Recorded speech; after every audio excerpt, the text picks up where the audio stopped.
trainers, Professor Palm here, and welcome to the end of Summer Splash. I hope you guys had an incredible time learning about many different water-type Pokemon. I thought water-type was the perfect one to talk about. After all, what's the best way to beat the heat than going for a nice soak, a swim, or even a good splash? And why don't we end things with a ginormous splash? It's pretty cool how this whole month went. We started off with Pokemon that talk about the weather with Kyogre, Groudon, and Rayquaza, and we finally ended with fossil Pokemon like Kabuto, Ammonite, Amistar, and Kabutops. Now, let's talk about water-type Pokemon as a whole. In the world of Pokemon, almost every region you go to is surrounded by lots and lots of water. Not just that, but we oftentimes get to go surfing in the water. There are so many water-type Pokemon in the world. You can find them almost anywhere you look. Some water-type Pokemon live in oceans. Some of them live in ponds. Some water-type Pokemon live by rivers. Some water-type Pokemon fly the skies and make anywhere their home and live many places. Some water-type Pokemon live in specific climates. Some water Pokemon live in solitude and don't like to be disturbed. And some water-type Pokemon live outside of this world. In every region, you can find a water-type Pokemon anywhere you look. Whether it be the sky, the water, or even the land, you'll definitely be able to find one. Palkia itself can find a Pokemon that's a water type in any dimension that it can travels. I guess you could say it is the way of the water. For those of you who love water type Pokemon, I can't blame you. It's a great typing, and after all, it's one of the earliest typings you get to choose at the beginning of the game. For those of you who oftentimes choose the water, kudos to you.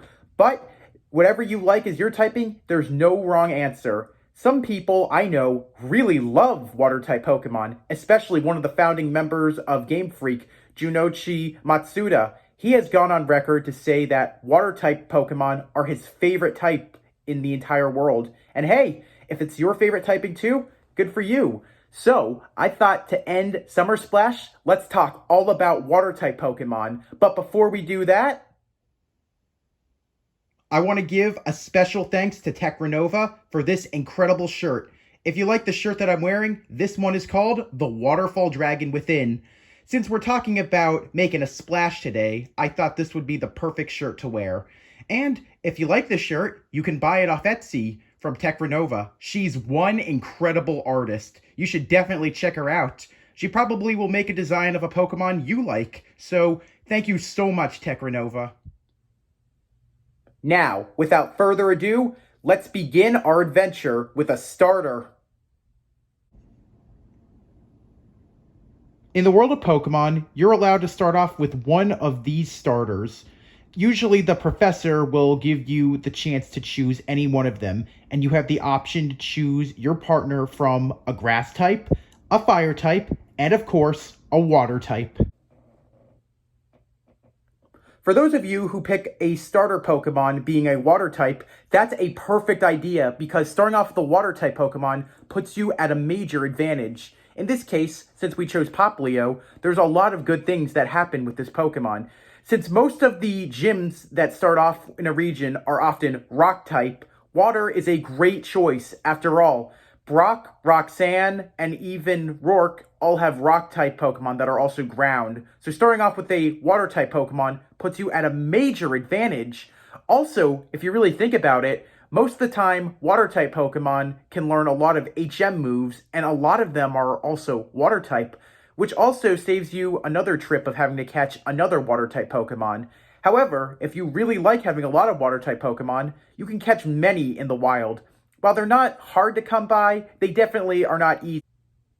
The best part about any journey you go on is that your partner ages with you. They don't stay cute forever. Sometimes they get tougher, and sometimes they get even more beautiful. Just look at Primarina, for example. This is exactly what Poplio becomes. I think it's great to have a friend with you the entire way of the journey, especially with a water type Pokemon because you can ride on them if you need to use an HM move. So it's like your partner's helping you and you're helping your partner. It's a win-win situation for both of you. As of what we know currently, there are a total of 147 water type Pokemon, with Quaxley included. That's the starter I'm going with in Scarlet and Violet. Speaking of which, who knows how many water type Pokemon we'll be introduced to in Scarlet and Violet. I'm excited to see what's going to come next. If you didn't know, Generation 1 introduced the most water type Pokemon with a total of 32. Generation 6, on the other hand, introduced the least amount with a total of only 9. When Generation 6 came out, it introduced us Gigantamax as well as Dynamax. As of what we have right now, currently there are 6 Pokemon that are water type with the ability to change their forms with Gigantamax, making it the most common Pokemon with that ability. As of Generation 6, water type Pokemon have been paired with every possible typing. The last one they had to be paired up with was Fire, and they achieved that with Volcanion. So yeah, Water type was the very first one to be paired with everything, following Psychic and Flying. If we're going to talk about the Pokemon TCG, I'd like to mention for a fact that there are plenty of Water type Pokemon there. Some of them also were added to Water type for the Delta species, and some of them that have dual typing are classified as a pure Water typing. However, there are some Pokemon out there that are Ice type. Take this, for example, Regice. In the card game, it will be a Water-type Pokemon. Why they can't make an Ice-type Pokemon is beyond me in the card game, that is. They should do the same thing with Rock and Ground-type, because they're all classified as Fighting-type. Who knows? Maybe one day they'll make all the typings, but for now, we are down by a couple of them.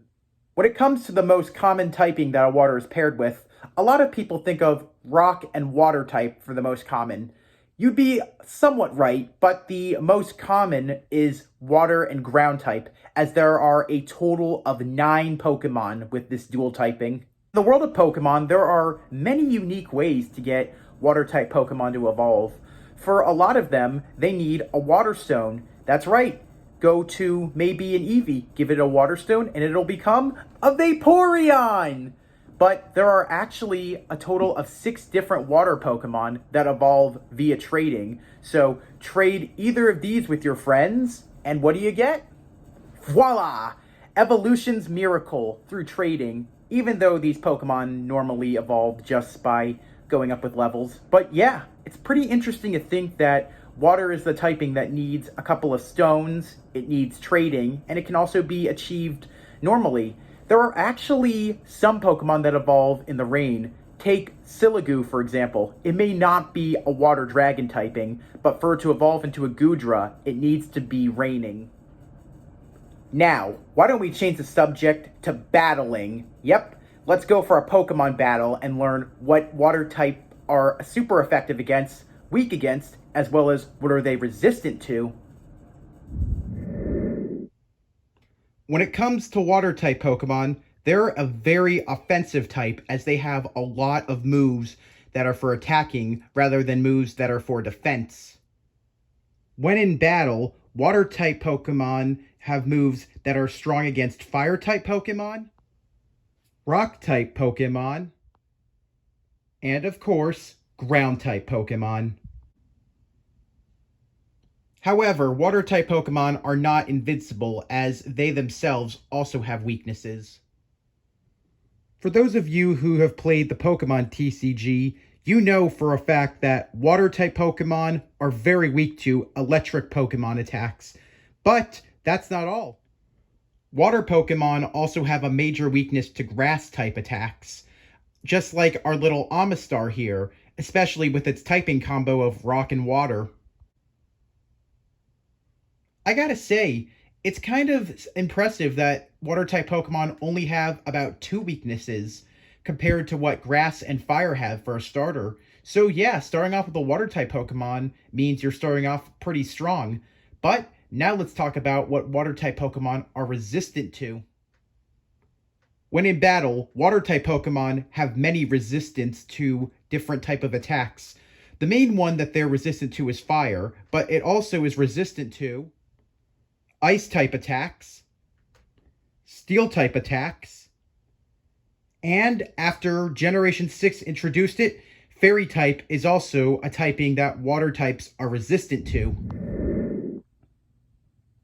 When it comes to water type items that could really help with water moves, the ones I'd recommend would be the Wave Incense, Mystic Water, the Water Gem, and of course, the Splash Plate.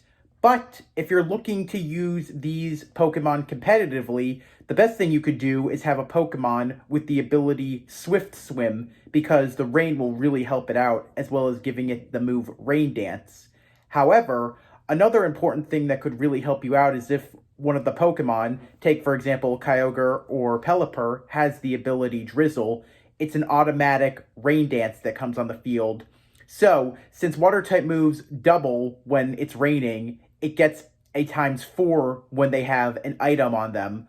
Also, if you have the Pokemon like Blastoise on the field, or a starter Pokemon with the ability Torrent, that can really help you out because their water powers will become super powered after they're in a pinch, as well as it's raining. When it comes to water type abilities, every starter you start with has the ability Torrent, which powers up its water type moves when they're in low health.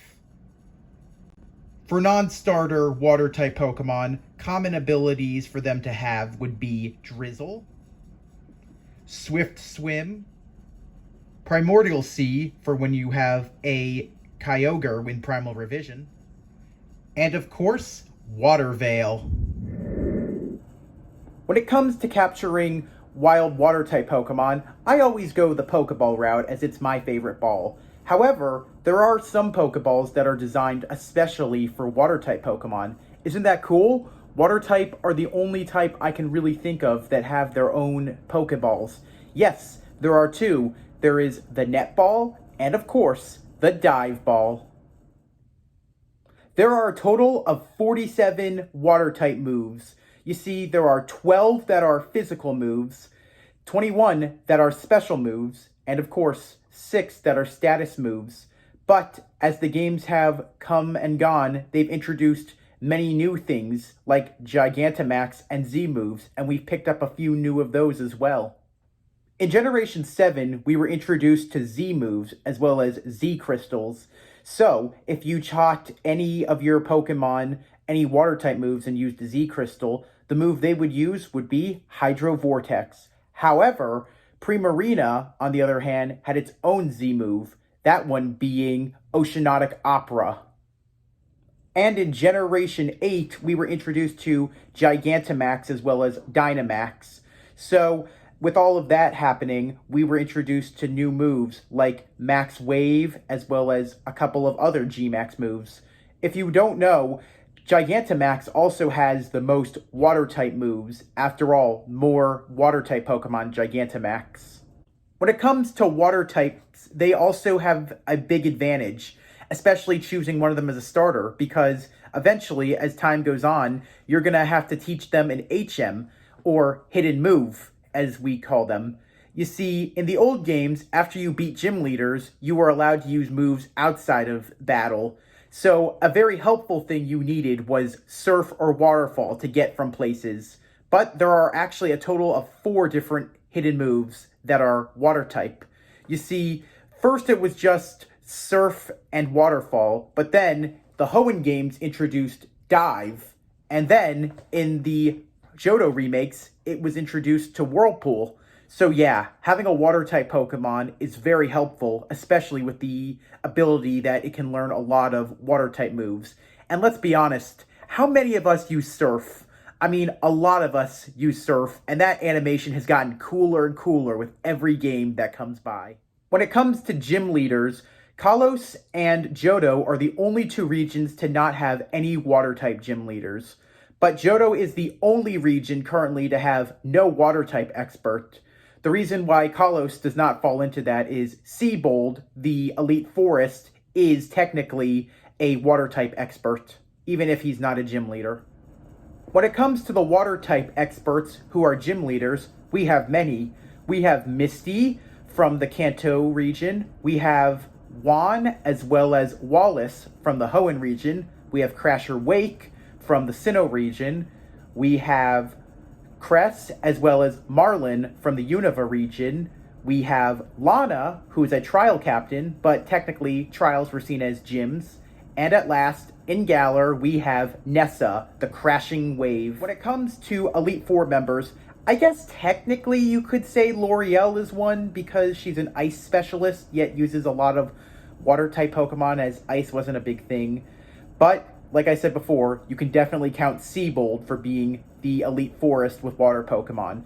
But if you want to talk about a game that went crazy with water-type experts, definitely play Emerald, because we have a villainous team leader being Archie, a water-type expert, as well as his entire team being a water-type obsessed going for Kyogre. We had Juan, who took over for the gym as Wallace became the champion and has become the only current water-type champion. Yeah, after Emerald, Wallace never really returned again as champion. He did return in the World Champion Tournament that happened in Black and White 2, but then again, he was just a trainer and not really a champion. But, I don't know. Did you like Wallace better as a champion, or did you prefer Steven? I really would love to hear your opinions. Ooh, oh boy, do I have a lot of water-type Pokemon on me. Well, I think that this is where we're going to end things. I would love to know from you guys. Do you like water-type Pokemon? Who was your very first water-type Pokemon? Was it a starter, or was it one that you caught in the wild? Or was it a gift Pokemon like a Lapras? I also am curious to know from you guys, do you think that water-type Pokemon are great, or are they one that you don't really like, but you just catch them because you need them? Or did you just go the Bibarel route that you used one for an HM slave? I'm also curious to know, is this a video format you guys want me to do where I talk about an entire typing, or should I save that for another time and try to learn how to do better with it?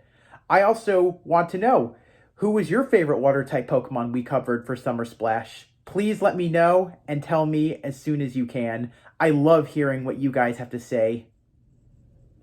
If you liked what you saw, please leave a like. If you have an idea that you want to be turned into a video, whether it be you want me to talk about a Pokemon line, Pokemon species, a Pokemon typing, or even something about the new game, please feel free to comment and let me know.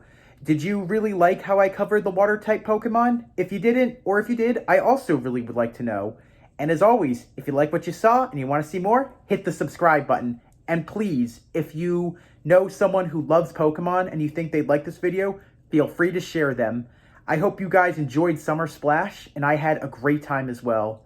I hope that we get to do another one of these eventually. I'm not sure when that will be, but I hope you guys have a great summer. Thanks for watching. Palm out.